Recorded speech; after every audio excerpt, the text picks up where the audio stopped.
자, 오늘 주시는 말씀은 창세기 3장 1절로 6절입니다. 창세기 3장 1절로 6절.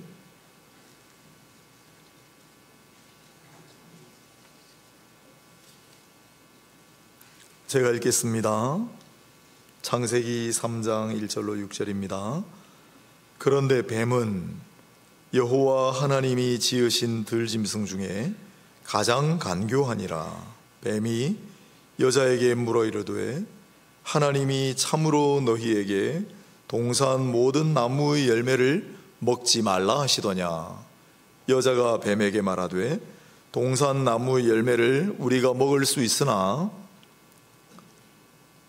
동산 중앙에 있는 나무의 열매는 하나님의 말씀에 너희는 먹지도 말고 만지지도 말라 너희가 죽을까 하노라 하셨느니라. 뱀이 여자에게 이르되 너희가 결코 죽지 아니하리라.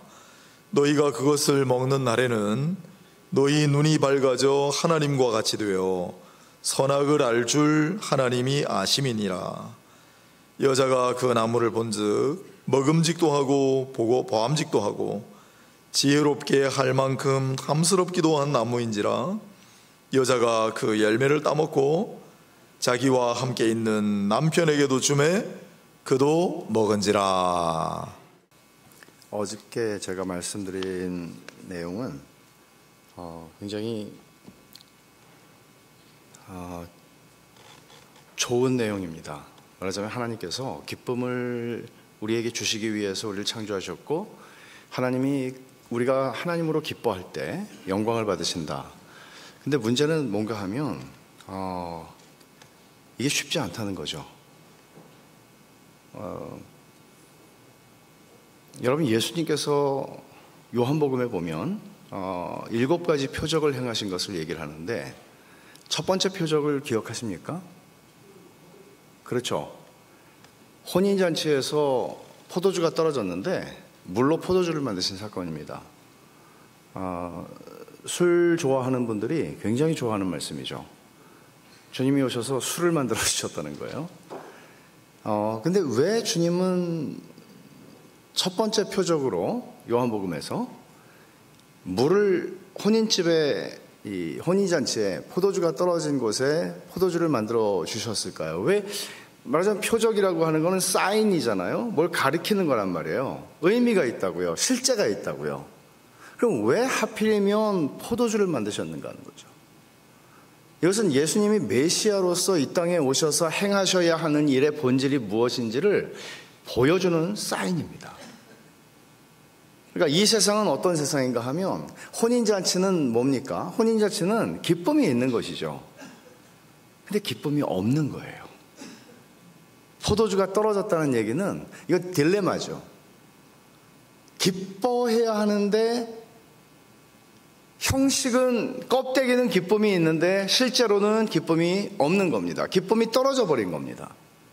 기쁨이 다한 거예요. 근데 주님은 그 자리에서 물을 포도주로 만드십니다. 이것은 예수님이 오신 이유를 설명하는 거죠. 오늘 말씀하고 깊이 연관이 있는 얘기입니다. 하나님께서는 우리를 기뻐하도록, 하나님을 인하여 기뻐하도록 창조하셨습니다. 그리고 아담과 하와가 범죄하기 전까지는 그들의 기쁨에는 아무 일도 없었습니다. 그들은 하나님께서 주신 기쁨의 동산에서 하나님이 주신 완벽한 환경 속에서 그들은 기뻐했습니다. 하나님이 주신 모든 선물들을 인해서 기뻐했고 그 선물을 주신 하나님을 인하여 기뻐했습니다. 하나님을 인조이했죠.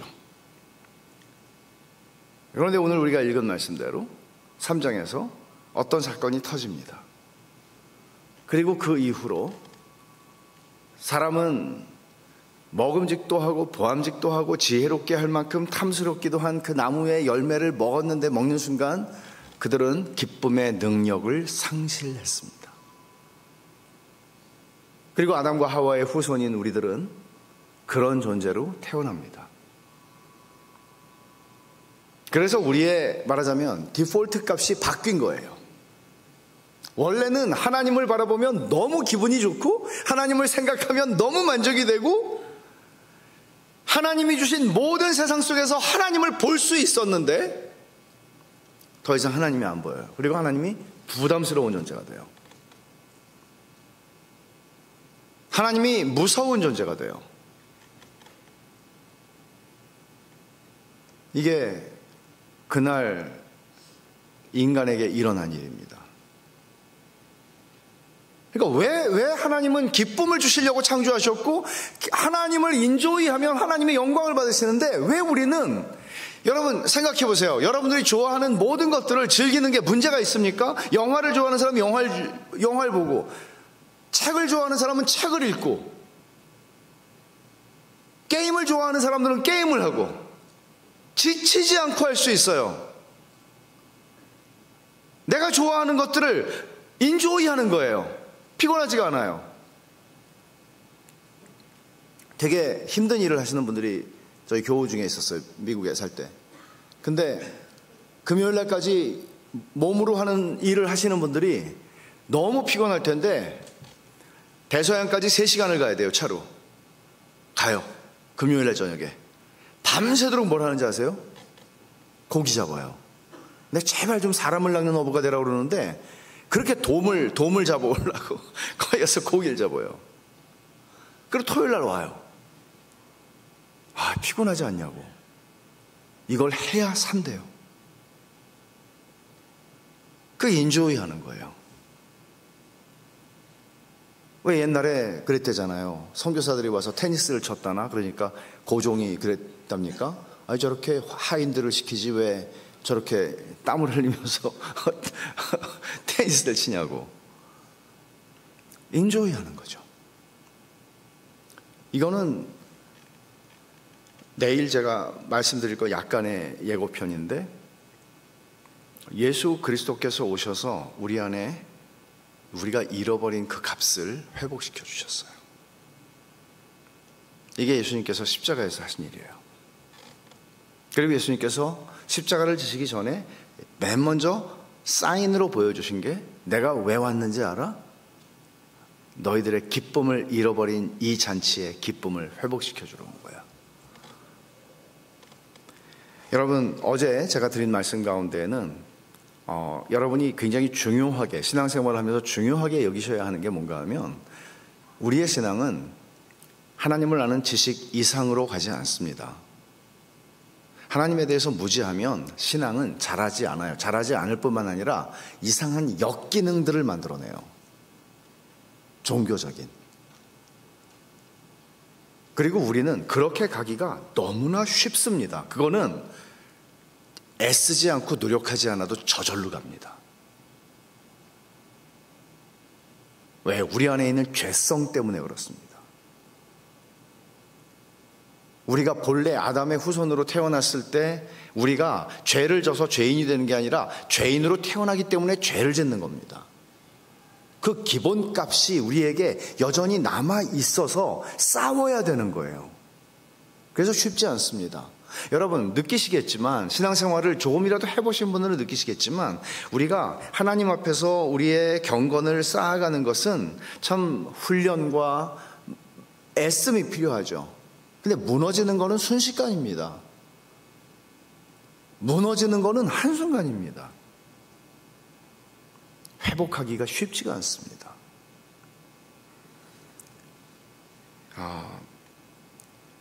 하나님을 아는 지식이 비뚤어지면 우리는 성경의 모든 개념들에 대해서 오해를 할 수밖에 없습니다. 믿음에 대한 오해, 기도에 대한 오해, 모든 오해. 근데 오늘 제가 주로 말씀을 나누려고 하는 것은 죄라고 하는 개념입니다. 죄에 대해서도 당연히 오해를 합니다. 여러분, 얼마나 많은 사람들이 죄를 생각할 때 하고 하지 않는 것 정도로 이해를 하겠습니까? 이런 거죠. 술 마시면 죄입니까?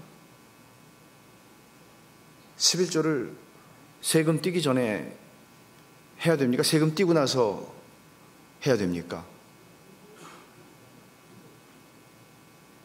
주일날 영화 보면 죄입니까? 기타 등등. 유치원 아이들이 물을 수 있는 질문들이죠. 엄마, 이거 해도 돼? 안 돼? 돼? 안 돼? 돼? 안 돼? 우리의 신앙의 수준이 무엇인지를 보여주는 것이죠. 그런 수준으로 우리가 죄를 이해하고 있다면 여러분들은 하나님을 몰라도 대단히 모르시는 겁니다. 그럼 성경이 죄를 어떻게 설명하고 있을까요? 죄라고 하는 것이 소위 오늘 본문은 인류가 최초로 죄를 범한 사건에 대해서 마치 제가 느끼기에는 그래요. 하나님의 기소장이에요. 하나님께서 죄라고 하는 것이 어떤 본질을 가지고 있는지를 설명하기 위해서 굉장히 디테일하게 묘사를 하고 있어요. 그럼 우리는 하나님의 이 기소장을 보면서 죄가 언제 어떻게 성립하게 된 것인가. 기소장이라는 건 그렇잖아요. 이 사람이 죄를 지었다는 것을, 죄가 성립한다는 것을 증명해야 되잖아요. 여러분, 도둑질을 하려고 마음을 먹은 거 가지고 기소할 수는 없잖아요. 그러면 하나님께서 죄가 성립된다는 것을 어떻게 말씀하시는지를 우리는 여기서 봐야 된단 말이죠. 여러분, 성경에서 죄를 설명하는 단어는 굉장히 많습니다. 예를 들어볼까요? 허물, 반항, 불순종, 불법, 적대감, 반역, 기타 등등. 왜 그럴까요? 죄라고 하는 거는 굉장히 단면적이지도 않고 1차원적이지도 않고, 죄라고 성경이 하나님이 보시는 죄라고 하는 거는 굉장히 입체적이고요, 굉장히 깊어요. 이런 단어들 하나하나를 통해서 죄가 뭔지를 보여주는 거죠. 그러면 이 단어들의 공통점을 보면 뭔가 하면 관계적이라는 얘기예요. 예를 들어서 허물인데 하나님을 향하여 허물이 있는 겁니다. 그리고 반항을 하는데 하나님께 반항을 하는 거고요, 불순종하는데 하나님께 불순종하는 거고, 불법을 행하는데 하나님의 법을 어기는 거고요, 적대감인데 하나님에 대해서 적대감을 가지는 게 죄입니다. 그러니까 성경이 얘기하는 죄는, 우리가 예를 들어서 내가 100km로 가야 되는 데서 150km를 밟아서 경찰한테 걸려서 내가 뭐를 받았다. 그러면 그거는 관계적이지가 않잖아요. 그냥 내가 잘못한 거잖아요.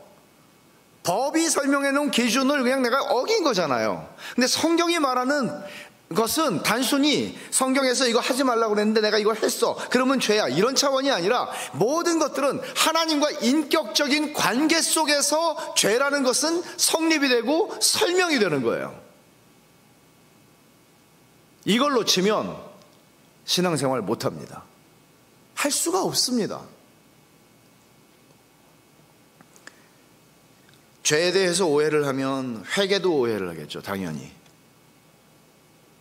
그래서 칼빈이 말하는 것처럼 죄에 대해서 회개를 하는데 율법적인 회개 이상을 할 수 없습니다. 율법적인 회개가 가진 특징은 뭔가 하면, 내가 지은 죄 때문에 하나님이 나를 치실 것 같은 두려움이 생기고, 이거를 내가 면해야 되니까, 지옥 가지 말아야 되니까, 또는 하나님이 주시는 어떤 벌이나 징계를 받기 싫으니까 얼른 회개하는 거죠.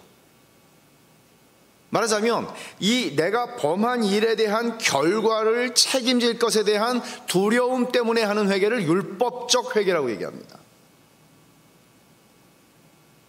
복음적 회개는 뭔지 아세요?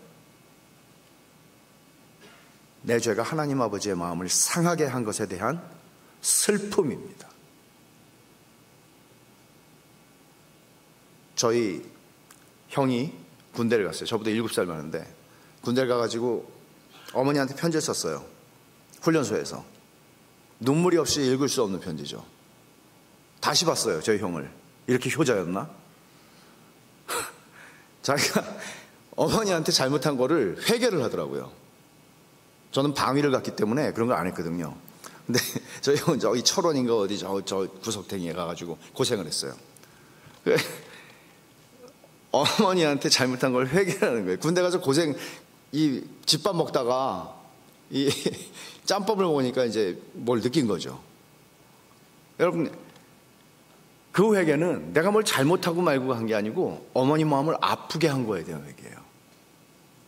이게 진짜 회개예요. 이게 진짜 회개예요. 왜? 죄는 관계의 문제니까.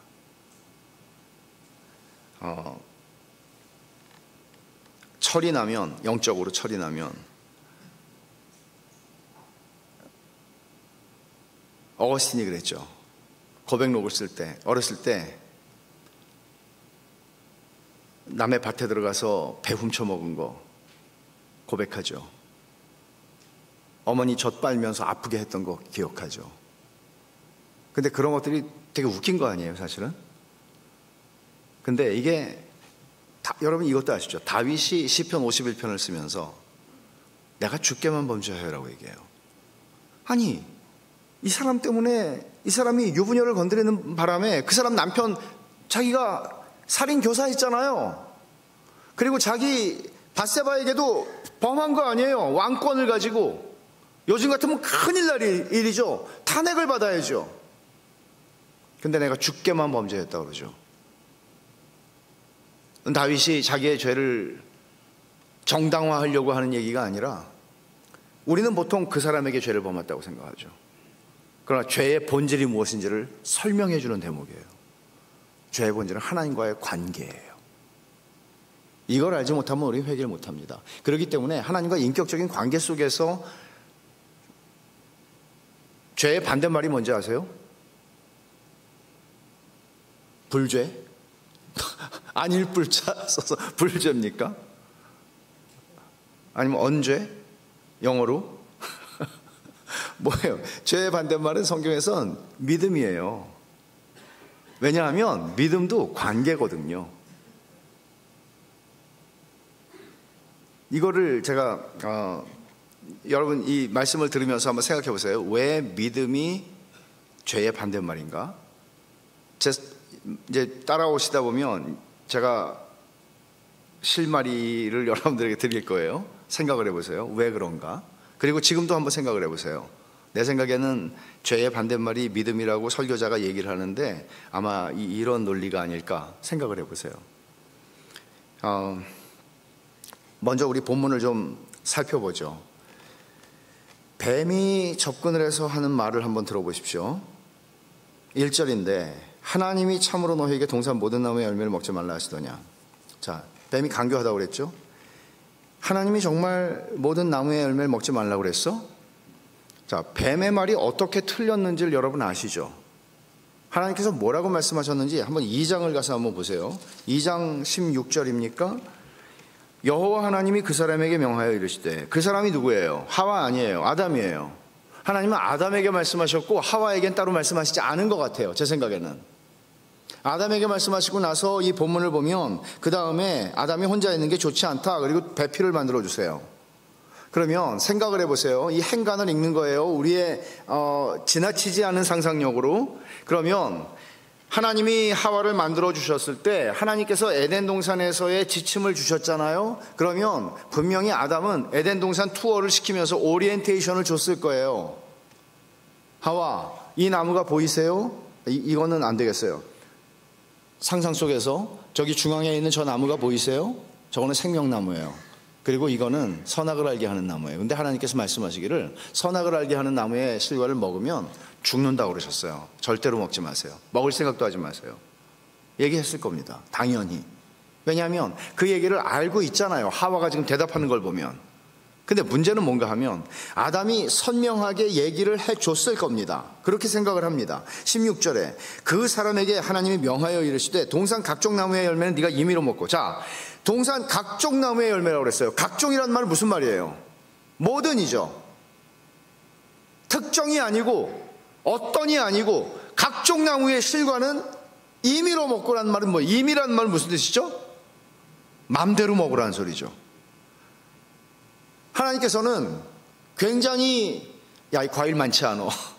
과일 많지 않아. 내가 많이 안 심었어. 아침에 한 알, 점심 때 2알. 끝. 하루 3알 이상 넘기지 마. 그러면 죽어. 하나님 그렇게 말씀 안 하셨죠? 마음대로 먹으라고. 과일 많아. 마음대로 먹어. 먹고 싶은 대로 먹어. 여기는 뷔페야. 그렇게 말씀하신 거예요. 근데 지금 뱀이 뭐라고 얘기하는 거죠? 하나님이 정말 뭐라고 그랬어요? 하나님이 참으로 너희에게 동산 모든 나무의 열매를 먹지 말라고 그랬어? 지금 뱀이 하는 말의 의도를 여러분 생각을 해보세요. 뱀은 이렇게 얘기하는 거예요. 야, 하나님이 이 맛있는 과일들을 이렇게 많이 만들어 놓고 과일들은 절대로 니네는 못 먹고 하나님만 드실 수 있고 니네들은 땅바닥에서 나는 풀만 먹으라고 그랬지? 이런 뉘앙스예요. 과일을 니네가 어떻게 먹어? 그건 하나님 건데 얘는 풀만 먹으라고 그랬니? 내가 그렇게 들었는데 진짜야? 뭐라고 대답하는지 보세요. 2절. 동산나무의 열매를 우리가 먹을 수 있으나 동산 중앙에 있는 나무의 열매는 하나님 말씀에 너희는 먹지도 말고 만지지도 말라 너희가 죽을까 하노라. 자, 처음에 동산나무의 열매를 먹을 수 있으나, 자, 뭐가, 여러분 여기서는 하나님의 말씀에 대한 왜곡이 어마어마하게 일어나요. 이 대화 속에는. 근데 하나는 과장이고 하나는 생략이에요. 축소예요. 그럼 보세요. 하와가 지금 무엇을 축소하고 생략하고 있습니까? 하나님이 모든 각종 나무의 열매라고 그랬는데 각종 뺐어요. 그리고 마음대로 자유롭게 임의로 먹으라고 임의로라고 하는 말도 뺐어요. 아니, 먹을 수는 있어. 이렇게 얘기하죠. 그리고 3절에서 붙이는 얘기가 뭐예요? 동산 중앙에 있는 나무의 열매는 하나님 말씀에 너희 먹지도 말고 만지지도 말라. 여기는 과장이 있죠. 먹지 말라고 그랬지 만지지도 말라고 그러지는 않았잖아요. 안 먹을 거 만질 이유는 없겠지만. 그러나 또 하나 있어요. 왜 하와는 동산 중앙에 있는 나무의 열매라고 말했을까? 여기서는 이렇게 말하잖아요. 하나님께서 2장 17절에서 선악을 알게 하는 나무의 열매는 먹지 마라. 네가 먹는 날에는 반드시 죽는다. 하나님은 선악을 알게 하는 나무의 열매를 먹지 말라고 그랬는데 왜 하와는 동산 중앙에 있는 나무의 열매를 먹지 말라고 하나님이 말씀하셨다고 했을까? 학자들 간에는 동산 중앙에 있는 나무 두 개죠. 우리가 알다시피 2장에서 생명나무가 있었고 선악을 알게 하는 나무가 있죠. 근데 생명나무 실과를 먹었을까 안 먹었을까? 다수는 안 먹었을 거라고 보고 소수는 먹었을 거라고 봐요. 건전한 신학자들도. 근데 이거를 설명을 제가 구구이 하지도 않겠지만 그러나 안 먹었을 가능성이 많다고 봐요. 왜냐하면 요한계시록에 나중에 7교회에게 주시는 말씀에서는 이기는 자에게 주시는 선물로 상급으로 하나님이 생명나무 가시를 먹게 할 거라고 말씀하세요. 이 얘기는 하와와 아담이 이 일정한 기간의 테스트를 통과하게 되면 하나님이 주실 열매였을 것이라고 생각하는 겁니다. 안 먹었다고 볼 수 있어요. 이 말씀을 보면 여자가 먹지 않았거든요. 동산 중앙에 있는 나무 열매라고 그랬을 때는. 그럼 동산 중앙에 두 개가 있는데 하와는 이런 생각을 했을 수도 있습니다. 선악을 알게 하는 나무의 실과를 먹지 말라고 하셨는데 죽는다고 그랬는데 나는 저것도 먹고 싶은데 저건 먹으면 안 되나? 이런 생각을 했을지도 모르겠어요. 어떻든 하와는 과장을 합니다. 그리고 먹지도 말고 만지지도 말라. 저는 하와가 하마터면 이렇게 말할 뻔했다는 생각이 듭니다. 저의 상상력으로. 먹지도 말고 만지지도 말고 쳐다보지도 마. 죽어. 그럼 그 동산 중앙에 있는 생명나무와 선악을 알게 하는 나무 옆을 지나갈 때 하와는 어떻게 했어야 됐을까요? 눈을 깔고 다녀야 되죠. 쳐다볼까 봐. 여기서 어떤 느낌이 드세요? 하와는 지금 하나님의 선하심에 대해서 의혹을 갖기 시작하죠. 의문을 갖기 시작하죠. 왜 하나님은 저거를 우리에게서 못하게 막으시는 거지? 왜 하나님은 당신은 마음대로 하시면서 우리한테는 하지 말라는 게 있지? 바로 앞에는 생각해보지 않았던 거예요. 모든 게 즐거웠고 모든 걸 누릴 수 있었는데 왜 하나님은 당신은 자유를 누리면서 우리의 자유를 구속하시는 거지? 제한하시는 거지? 이런 생각을 했다는 겁니다. 말하자면 이 본문에서 죄가 성립하는 것은 순간은, 자, 조금만 더 읽어보죠. 하와는 이미 뱀의 말에 어느 정도 지금 말려 들어가고 있습니다. 4절을 보시면 뱀이 이제는 여자가 말려 들어오는 것을 알고 나서 뱀은 이렇게 말합니다. 너희가 결코 죽지 않는다. 자, 여러분, 이 말씀이 왜 중요한가 하면 뱀은 질문을 했습니다. 앞에서는. 그러나 여기서는 더 이상 질문하지 않아요.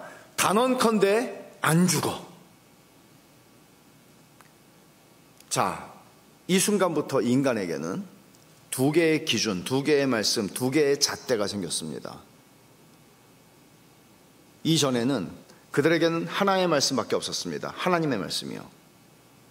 하나의 기준밖에 없었습니다. 하나님이 제시해 주신 기준이요. 삶의 기준이요.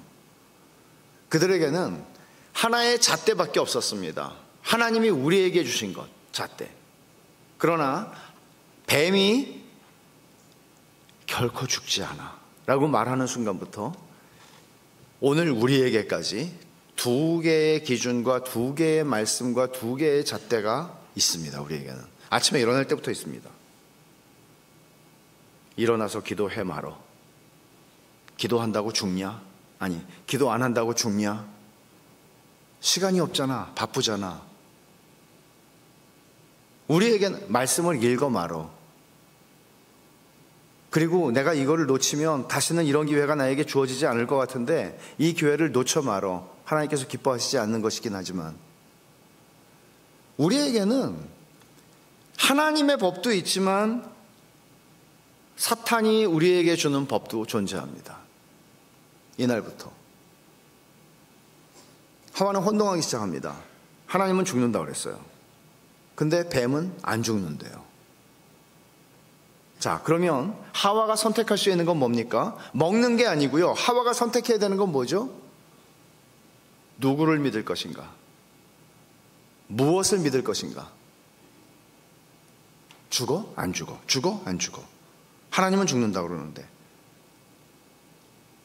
뱀은 안 죽는다고 그러고 뭘 믿을까? 말하자면 하와가 선악과를 따먹은 거는 보암직도 하고 먹음직도 하고 지혜롭게 할 만큼 탐스럽기도 하다. 단순히 그런 문제가 아니라 하와는 무엇인가를 믿어야 했고 하와가 따먹은 행위는 믿음의 결과였습니다. 무엇을 믿은? 뱀의 말을, 뱀의 약속을 믿은 결과였습니다. 아시겠어요? 왜 죄가 믿음의 반대말인지? 여기서 말하는 믿음은 이거죠. 하나님을 믿는 것이고 하나님의 약속을 믿는 것이죠. 오늘 새벽에 제가 말씀드린 것처럼 하나님의 약속을 믿는 게 무엇으로 믿어요? 아니, 하나님의 약속을 붙잡을 때 무엇으로 붙잡아요? 믿음으로 붙잡는 거예요. 그게 믿음이에요. 근데 하와는 하나님의 말씀을 놨어요. 그리고 뱀이 주는 말을 믿었어요. 덥석 물었어요. 그리고 선악을 알게 하는 나무의 실과를 먹습니다.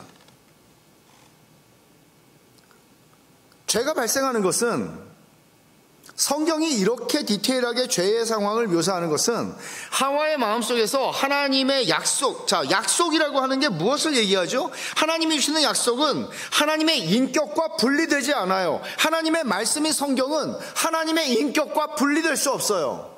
그래서 하나님의 말씀을 인하여 떠는 자, 그 무슨 말이에요? 하나님을 경외한다는 말이에요. 자, 여러분에게 묻습니다. 하나님의 말씀이 여러분들에게 어떤 구속력을 가집니까? 구속력이라는 말이 좀 부정적이라면 하나님 말씀은 여러분에게, 여러분의 인생에, 여러분의 매일매일의 삶 속에서 하나님의 말씀은 얼마나 힘이 있습니까? 하와는 모르지 않았어요. 하나님 말씀 알았어요. 근데 하나님 말씀이 힘을 잃었죠. 왜? 믿음의 문제에서 걸린 거죠. 하나님의 말씀을 매일 읽을 수 있어요. 공부할 수 있어요. 들을 수 있어요. 예배 시간에.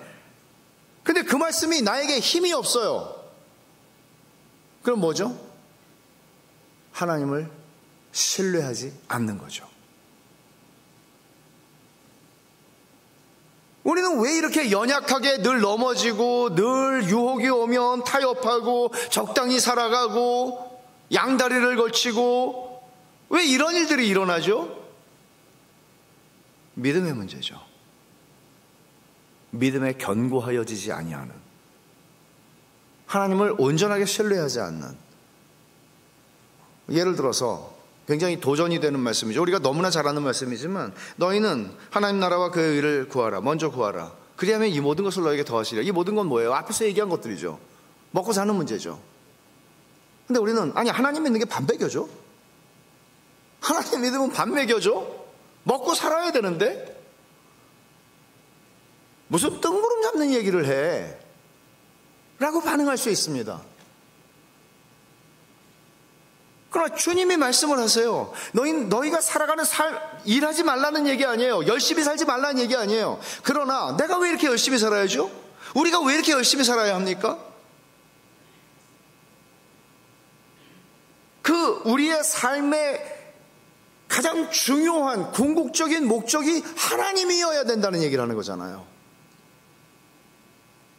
내가 돈을 많이 벌어서 헌금하는 게 문제가 아니고, 내가 돈을 많이 벌어서 뭘 하는 게 문제가 아니고, 하나님이 내 삶의 목적이어야 된다는 거예요.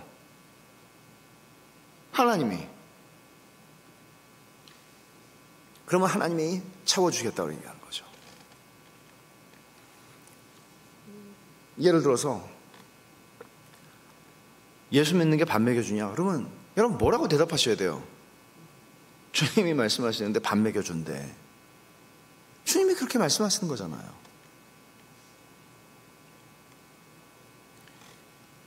이 뱀이 여자와의 대화에서 이 마침표를 찍은 게 4절이거든요. 안 죽어. 결코 죽지 않아. 사탄은 우리에게 늘 이런 방식으로 접근을 합니다. 하나님의 말씀이 있어요. 하나님의 말씀 모르지 않아요. 근데 다른 약속을 줍니다. 너 이거를 취하면 행복할 거야. 다시 돌아오지 않아. 이런 기회는. 자, 여자의 응답이 뭡니까? 심지어 5절에서 사탄이 뱀을 통해서 이렇게 접근을 하죠. 그걸 먹는 날에는 너희 눈이 밝아져서 하나님과 같이 되어 선악을 할 줄 하나님이 아심이니라. 약속이 있는 거예요. 여기에는 먹으면 죽지 않을 뿐만 아니라 약속이 있어. 먹으면 니네가 하나님처럼 되는 거야. 근데 잘 생각해 보세요. 하나님이 사람을 창조하실 때 바로 앞에서 하나님의 형상으로 창조했다고 그랬잖아요. 하나님의 형상으로 창조했어요. 이미. 근데 그들은 하나님과 같이 되고 싶어요. 이런 어불성설, 이런 거짓말, 이 말도 안 되는 소리가 어디 있어요? 하나님이 이미 하나님의 형상으로 창조하시고 하나님의 형상으로 창조한 존재에게 당신의 기쁨을 소통해 주세요. 그리고 그걸 누렸어요. 근데 이걸 먹으면 하나님과 같이 된대요.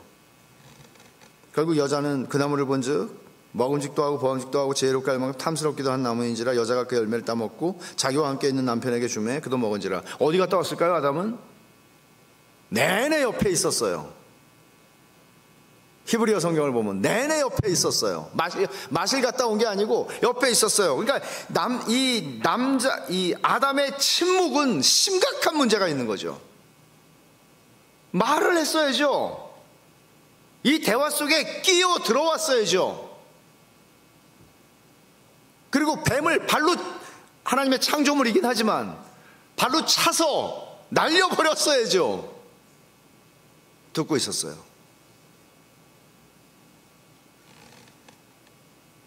같이 범죄한 것이죠. 그럼 여러분, 결국 이 본문이 우리에게 가르쳐주는 것은 하와는 하나님의 약속을 거절했고 뱀의 약속을 붙잡았습니다. 하와가 하나님이 주시는 약속을 거절했다는 것은 하나님의 인격을 거부한 것입니다. 관계예요. 여자는 믿음을 버렸습니다. 우리는 믿음을 버리지 않고는 죄를 지을 수가 없습니다. 우리가 범죄한다는 얘기는 뭔가 하면 믿음을 버리는 겁니다. 다윗이 그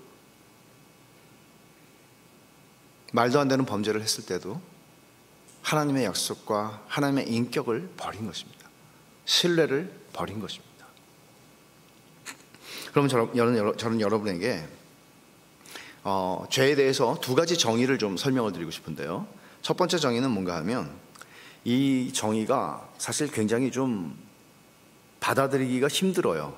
그냥 선뜻 아멘을 하기가 굉장히 힘들어요. 이 말을 한번 들어보십시오. 죄의 정의입니다.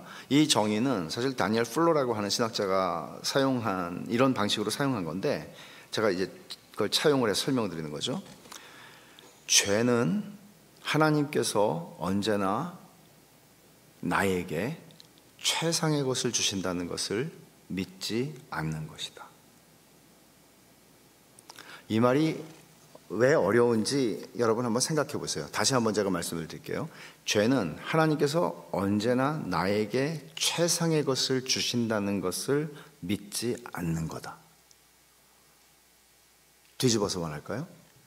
여러분의 인생의 현재만을 생각할 필요 없어요. 우리가 살아온 삶의 궤적이 있고 삶의 모든 시간들이 있습니다. 오늘에 이르기까지. 그러면 지금까지 여러분이 인생을 살면서 험한 일을 겪으셨거나 여러분들이 정말 말도 안 되는 것 같은 일이 내 인생 가운데 혹은 내 가족의 인생 가운데 왔을 때 그것도 하나님이 여러분에게 주시는 최상의 것이라고 인정하실 수 있겠습니까? 어렵죠. 대단히 어렵죠. 이런 얘기입니다.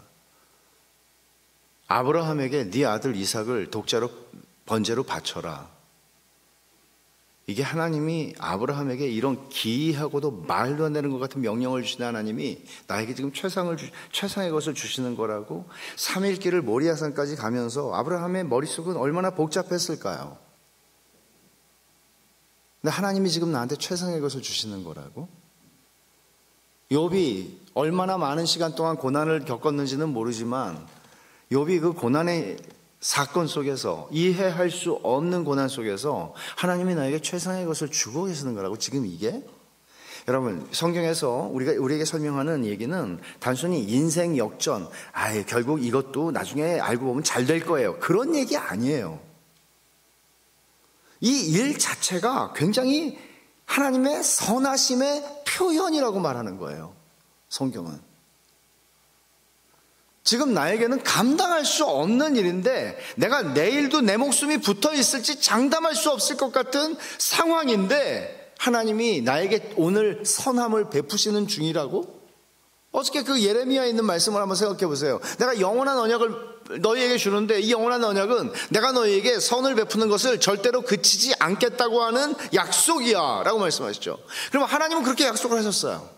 그 약속의 근거에서 우리가 그 약속만 있는 건 아니죠. 성경 전체를 통해서는 말씀을 드리려고 하는 거고 내일이 그것의 핵심적인 얘기를 하는 거예요. 여러분들은 다시 하나님이 선하시다고 여러분이 생각하실 때요, 여러분들은 어떤 게 떠오르십니까? 하나님이 정말 선하신 분이지 라고 할 때 그게 선뜻 그런 고백이 나오지 않을 수 있어요. 우리의 삶의 자리를 보면. 그러면 우리의 삶의 자리를 보지 않고 뭘 보고 우리는 하나님이 선하시다고 얘기할 수 있어요? 아니, 선한 정도가 아니라 하나님이 지금 내가 지금 겪고 있는 이 기가 막힌 현실이 하나님이 나한테 주시는 최상이라고? 최상의 선물이라고?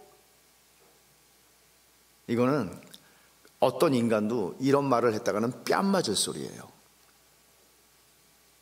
근데 하나님은 하세요. 하나님은 하세요. 이 말에 대한 여러분의 반응은 뭡니까? 선뜻 아멘이라고 속으로도 말하기가 굉장히 어려운 얘기라는 거죠. 여러분, 요한복음 16장에서 예수님께서 또 다른 보혜사를 너희에게 보내겠다고 말씀하실 때 성령이 오시면 죄에 대해서 책망하실 거야 라고 말씀하시죠. 근데 죄에 대하여라 함은 이라고 주님이 설명하시기를 나를 믿지 아니하며 그렇게 말씀하세요. 주님이 말씀하시는 죄는 하나님을 신뢰하기를 버리는 것입니다. 우리의 영혼 안에서는 매 순간 믿음의 싸움이 벌어집니다. 믿음의 싸움이죠. 어떤 것을 믿을 것인가? 하나님을 믿을 것인가? 세상의 약속을 믿을 것인가? 하나님께서 나에게 주시는 가치를 붙잡을 것인가? 이 세상이 중요하다고 여기는 가치를 붙잡을 것인가? 하는 싸움이죠. 사실 하와의 마음속에서 들어왔던 것은 갑자기 이런 생각이 드는 거죠. 아, 우리는 장기팔의 말인가? 하나님 우리를 그냥 이용하시나? 졸 정도는 뭐 아무것도 아니니까 그냥 하나님이 말 정도 하나 버리시는 식으로 우리의 인생을 그렇게 보시는 건가? 우리는 하나님의 기쁨 좋은가? 근데 어저께 제가 말씀드린 건 하나님이 우리의 기쁨을 위해서 창조하셨고 그 기쁨이 무너졌을 때, 죄로 말미암아 무너졌을 때 하나님은 당신의 계획을 수정하시지 않으십니다. 아니, 하나님께서 무슨 공을 들여서 만드시는데 뭐 수고가 들고 재료비가 들고 무슨 뭐 어마어마한 재정이 듭니까? 말씀으로 창조하셨잖아요. 없애버리고 새로 하시면 되잖아요. 그렇게 하지 않으십니다. 우리의 인생도 마찬가지입니다.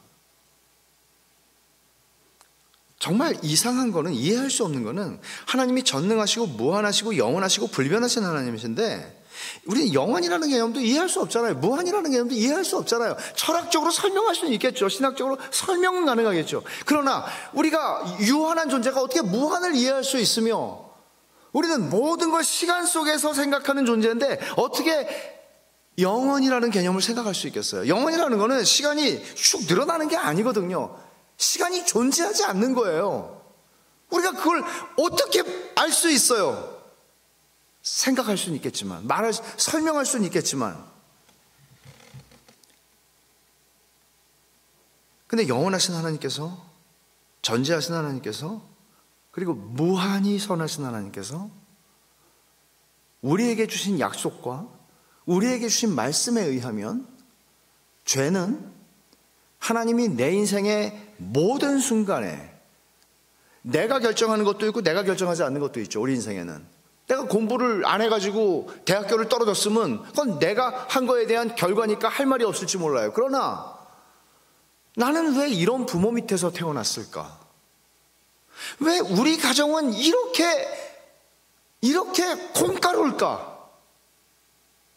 왜 내 인생은 버림을 받은 인생으로 시설에서 나는 성장을 해야 했을까? 부터 해서 수없이 우리는 질문들이 있단 말이에요. 사람이니까. 근데 그걸 가리켜서 하나님이 우리는 나이가 예를 들어 40살에 예수님을 믿었다고 해봅시다. 그러면 40살부터 하나님이 내 인생을 책임지시는 겁니까? 그래요?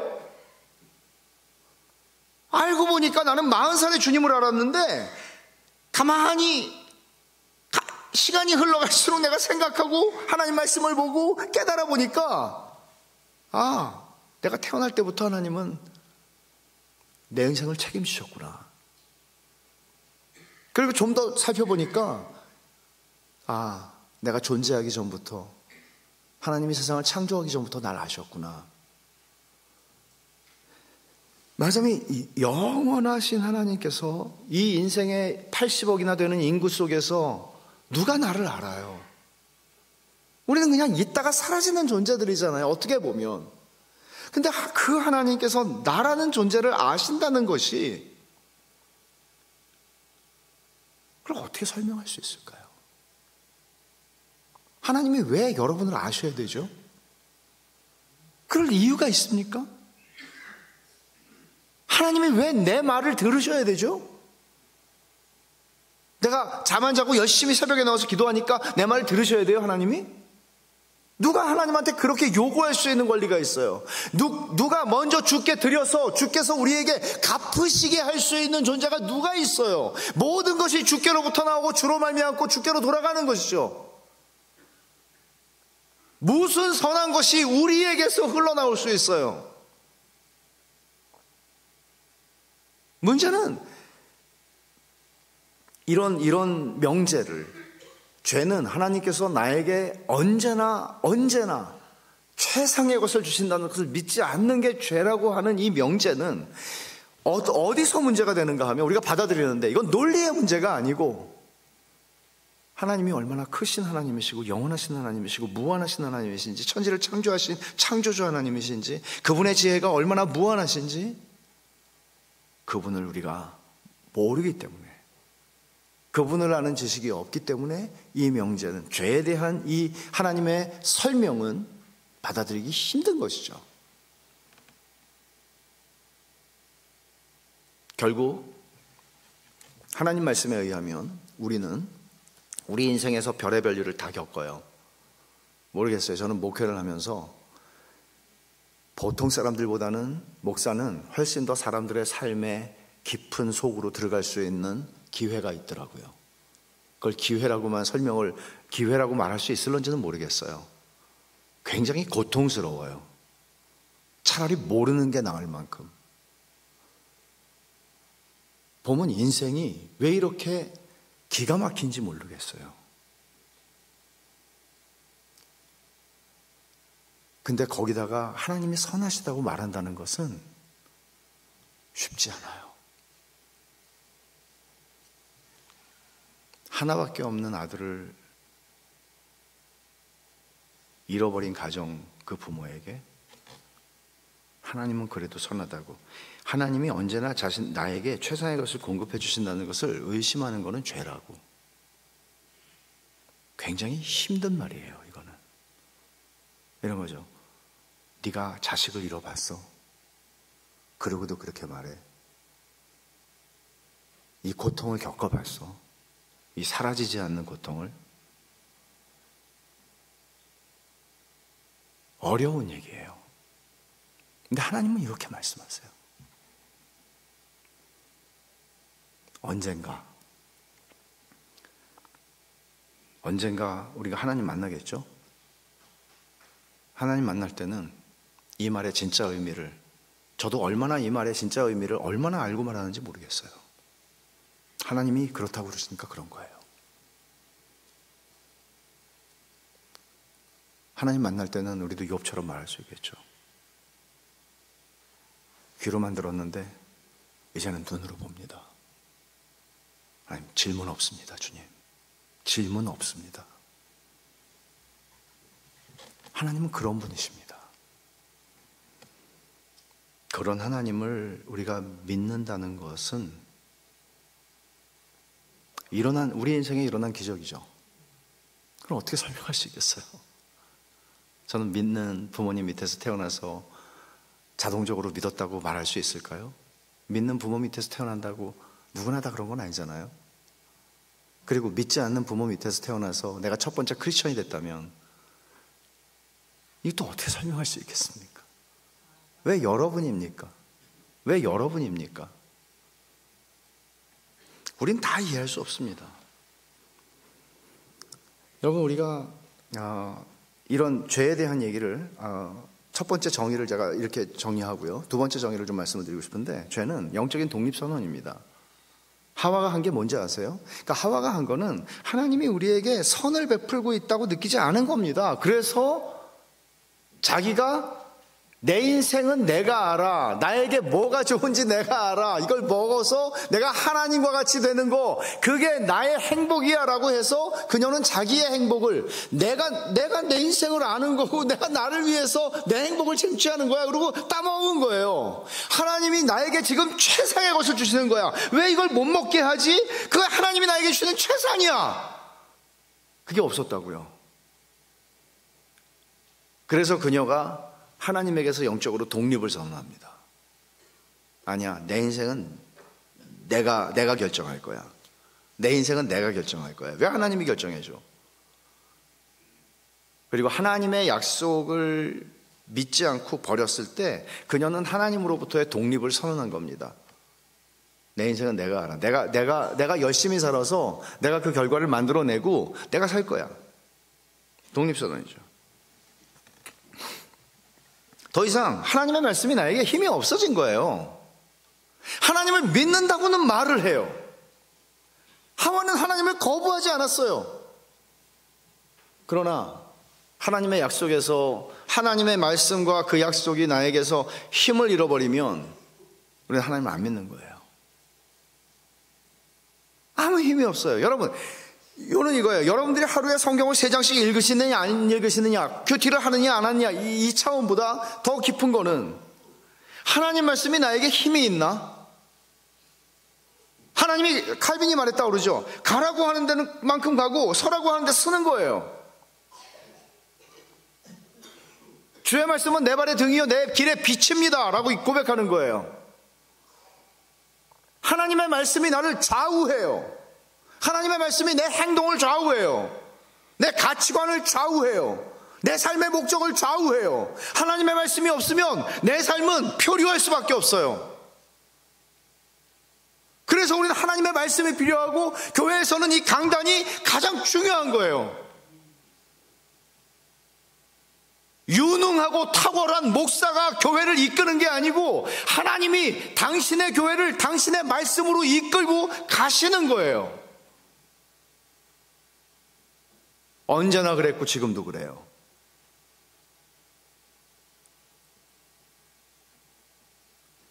여러분, 이걸 제가 좀 설명을 드리면 마태복음 19장에 보면 부자 청년 얘기가 나와요. 여러분 다 아실 거예요. 부자 청년. 부자 청년이 예수님한테 와서 내가 무슨 선한 일을 해야 영생을 얻겠습니까? 계명을 지켜라. 어려서부터 다 지켰습니다. 주님이 너 한 가지 부족한 게 있는데 네가 가지고 있는 소유를 다 팔아서 가난한 자들에게 주면 하늘에서 보화가 내게 있으리라. 그리고 나를 따라와라. 제자들을 부르시는 것처럼 부르셨어요. 근데 여기에는 한 가지 명령이 있었죠. 네 소유를 다 팔아 가난한 자들에게 줘라. 슬프게도 이 청년은 근심을 띠고 갔습니다. 영적인 독립선언을 한 거죠. 왜 영적인 독립선언이 일어났을까요? 예수님의 약속을 믿지 않았으니까요. 예수님이 뭐라고 그랬죠? 소유를 다 팔아 가난한 자에게 줘. 그러면 너 손해 나는 거 아니야. 절대 손해가 안 나. 하늘에서 보화가 내게 있을 거야. 약속하셨죠. 근데 내가 이걸 팔아서 주면 나 은퇴한 다음에 어떡하려고? 밥 먹여주시나 주님이? 별의별 생각 다 했겠죠. 계산했겠죠. 그는 독립을 선언하고 갑니다. 자기 인생을 재물에 의지하고요. 우리에게는 그 재물이 다른 것이 될 수도 있습니다. 얼마든지. 하나님 말고 우리가 의지하는 어떤 것. 모두에게 그런 약함들이 있습니다. 이 청년은 그냥 간 게 아니라 돈을 사랑해서 갔다 이런 게 아니라 안 믿어서 간 거예요. 주님의 말씀을 안 믿어서. 저는 이런 상상을 하죠. 이 사람이 예수님을 그날 따라갔으면, 소유를 팔고 따라갔으면, 이 사람은 굉장한 사람이거든요. 정치인이었어요. 관원이었어요. 그리고 어려서부터 말씀을 잘 지킨 사람이에요. 아마 바리새인이었을 겁니다. 공부 많이 한 사람이었을 겁니다. 저는 이 사람이 예수님 따라갔으면, 우리 이 사람 이름도 모르잖아요. 그냥 맨날 부자 청년 아니에요. 그 잘난 부자 청년이에요, 얘는. 근데 이 사람이 주님 그날 따라갔으면 바울보다는 탁월한 일을 했을 것 같아요. 제 생각에는. 이렇게 탁월한 준비된 사람이 어디 있어요?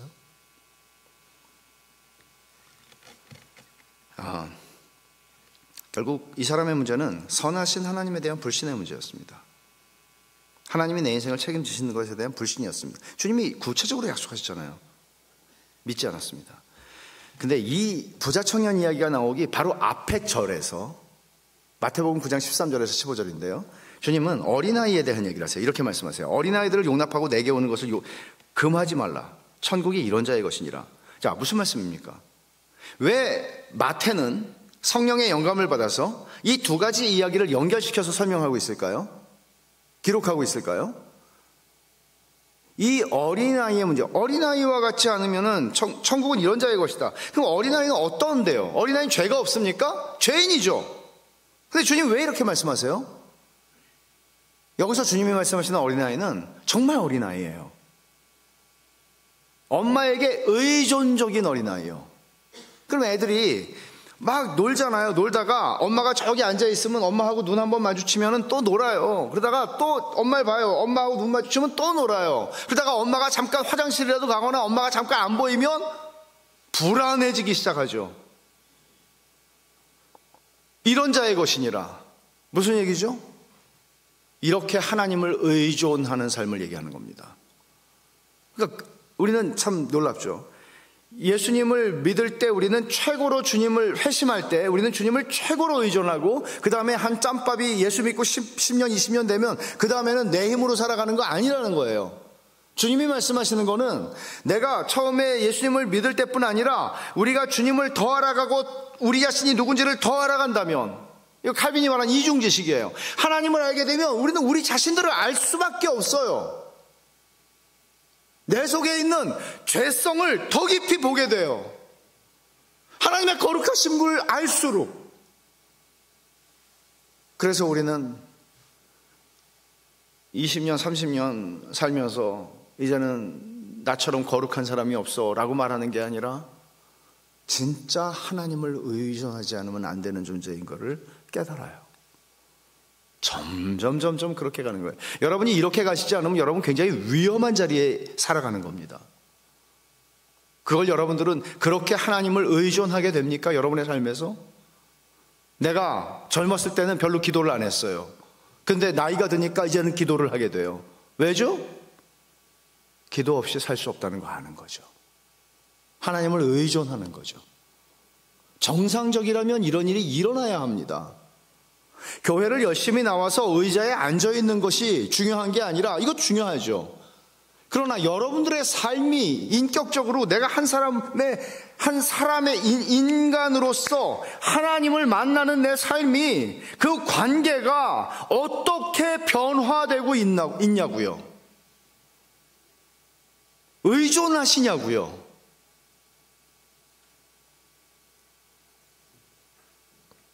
기도라고는 거의 하지 않는다면 하나님을 모르는 거죠. 뿐만 아니라 자기 자신도 모르는 겁니다. 제가 생각하건대 사탄이 우리에게 모든 껍데기는 다 허락합니다. 모든 껍데기요. 좋은 교인, 좋은 목사, 좋은 장로, 모든 껍데기는 다 허락합니다. 그러나 우리의 영적인 삶은 헨리 스쿠갈이 말하는 내 영혼에 있는 하나님의 생명을 느낄 수가 없이 살아갑니다. 안 느끼고 살아갑니다.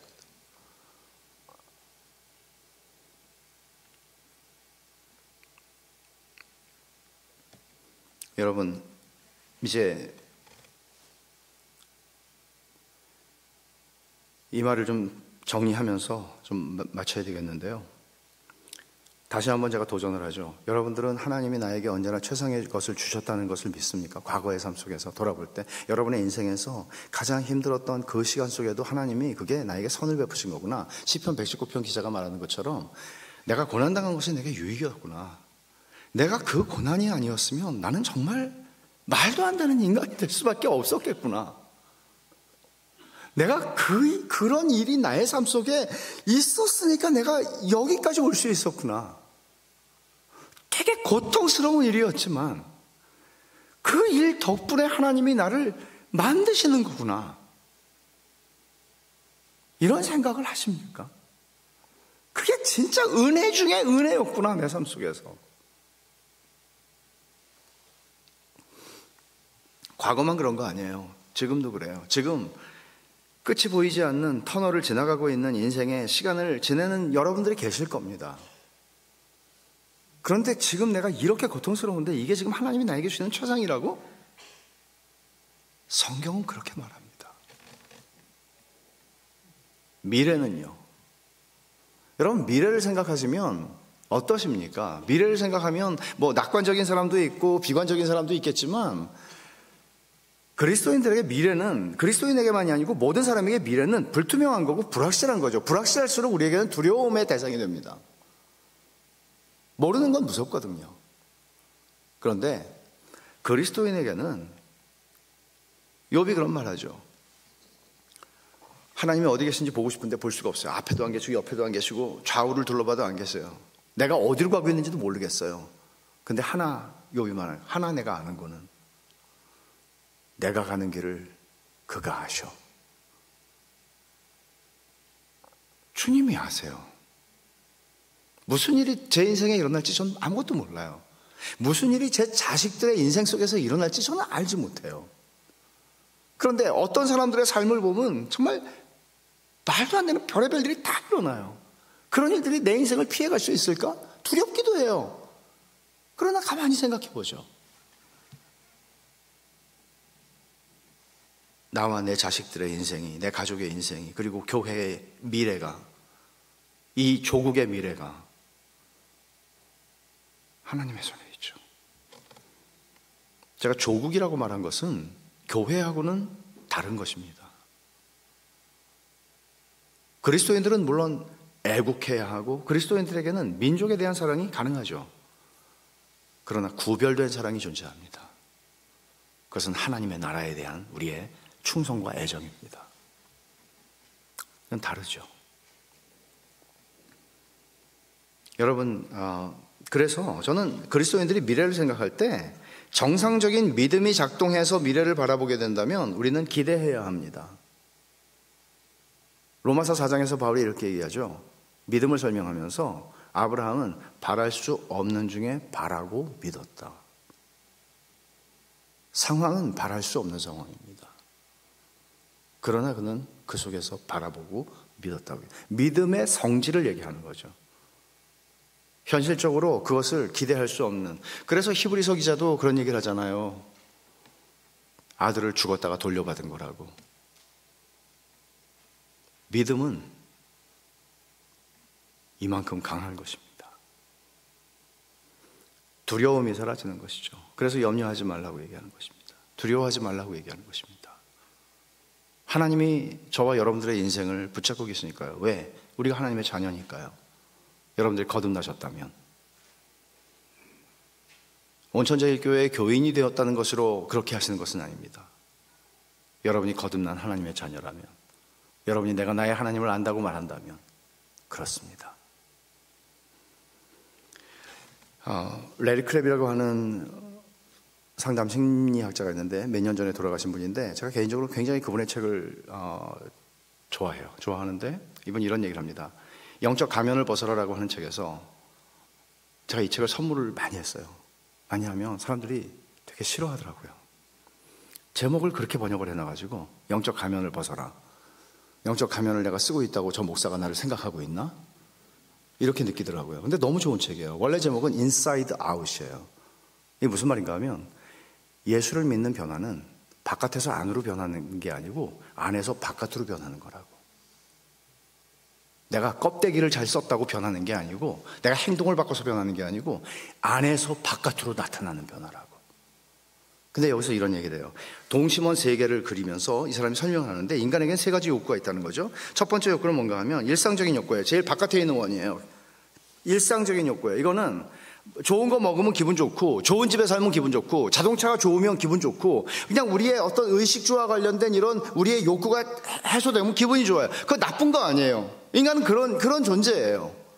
근데 일상적인 욕구 안에는 또 하나의 욕구가 있는데 그 욕구를 뭐라고 얘기를 하나 하면 기본적인 욕구라고 얘기해요. 이거는 관계적인 욕구예요.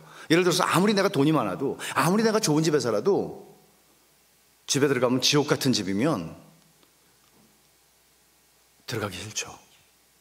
그러니까 나의 배우자가 그리고 나의 자녀들이 나의 부모님이 그리고 내가 맺는 모든 직장 속에서의 관계들이 너무 좋으면 우리는 참 만족이 되는 존재들입니다.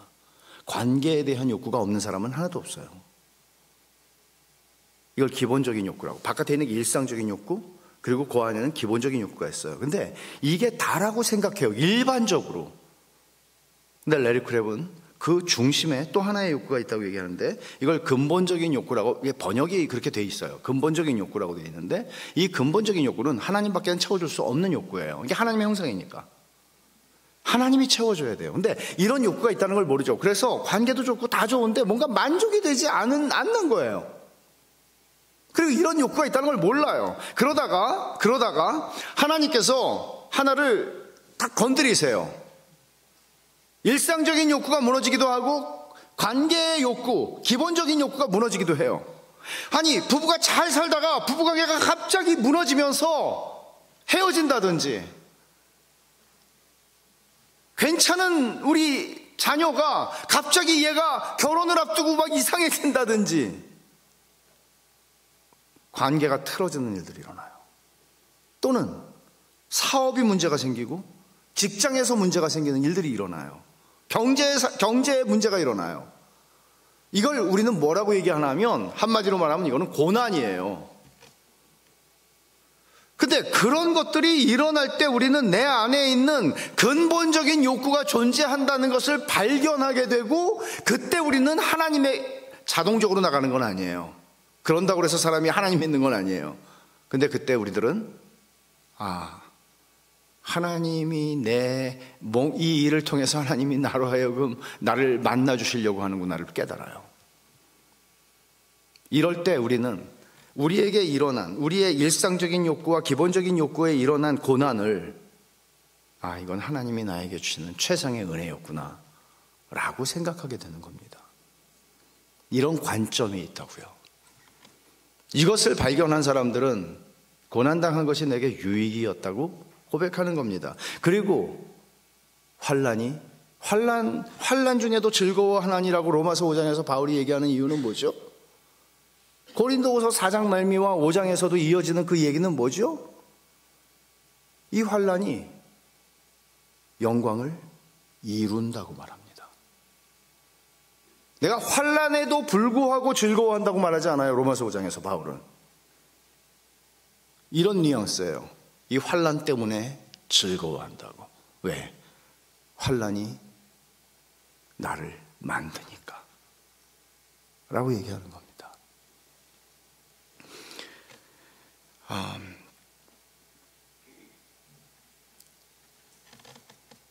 시편 23편으로 오늘 말씀을 마무리하고 내일 제가 하나님의 선하심을 말씀을 통해서 증명을 좀 하고 싶어요. 근데 말하자면 오늘 좀 걸리는 게 있잖아요. 최상의 것 걸리죠. 시편 23편을 다윗은 이렇게 마칩니다. 너무 좋아하는 말씀이죠. 우리가 여호와의 선하심과 인자심이 정녕 나를 따르리니, 옛날 버전이죠.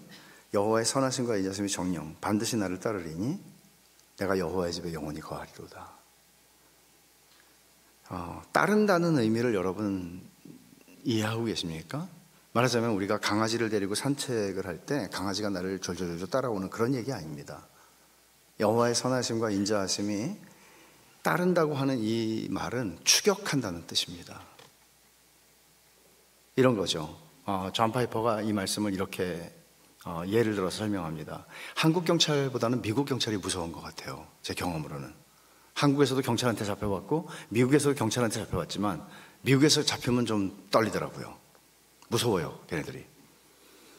근데 경찰차가 뒤에서 불을 켜잖아요. 그럼 너무 심장이 떨려요. 단위가 크잖아요. 미니멈 150불 뭐 이렇게. 갑자기 쌍불을 켜고 온단 말이에요. 빨강불, 파랑불을 켜고 사이렌을 울리면서 그럼 서야 되잖아요. 도망갈 수 있어요? 도망 못 가죠. 도망가면 헬기 뜨고 뭐 고속도로 막아놓고 난리가 나니까. 텔레비에서 그런 거 많이 봤으니까 절대 도망 못 가죠. 존 파이퍼는 이렇게 얘기해요. 하나님이 쌍불을 켜고 쫓아온다고, 추격한다고 네 인생을. 선하심과 인자하심의 불을 켜고 우리를 추격해서 우리를 잡으신다고, 잡아내신다고. 그래서 저는 이 자리에 있고 여러분들도 이 자리에 있는 거예요.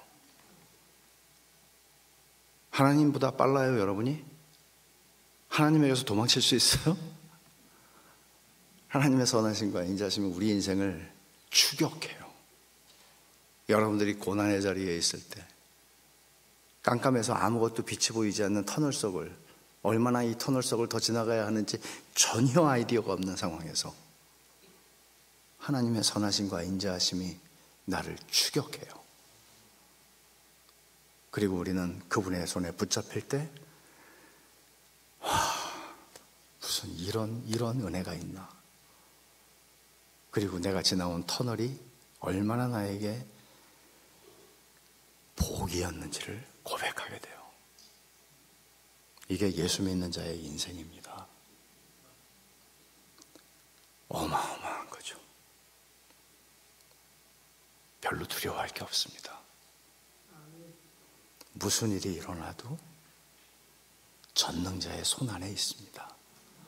무슨 일이 일어나도 그의 선하심과 인자하심이 정령 나를 추격하여 잡아내십니다. 이 은혜를 누리고 살아가야 합니다. 그래서 함부로 입을 놀리면 안 되죠. 말이 이런 얘기예요. 함부로 불평하고 원망하고 그러면 안 됩니다. 전 생각나는 게 전 워싱턴 DC 쪽에 살았는데 LA까지 한 6시간 비행기 타고 가는데 집회를 하고 토요일 날 저녁 때 설교하고 이제 밤 비행기를 타고 가면 내리자마자 교회 세수도 못하고 교회가 설교해야 돼요. 근데 피곤해 죽겠는데 터미널이 바뀌었다는 둥 2번이나 LA 그 큰 터미널에서 그 욕이 나오더라고요. 주님이 나한테 왜 이러시지? 아니 그 비행기 사람들이 그렇게 한 건데 저는 이제 주님이 왜 나한테 이러시지? 그러다가 이제 터미널을 2번 바꿔서 갔는데 갑자기 부르더라고요, 제 이름을. 그래서 갔더니 그 비즈니스석으로 업그레이드 해주겠다고. 그래서 주님 감사합니다. 우리 인생엔 이런 일이 너무나 많이 일어나. 아까 죄송했습니다. 제가 뭘 몰라가지고 무식해서 아까 원망하고 불평했나이다. 우리 인생에서 이런 일이 일어납니다. 기도합시다.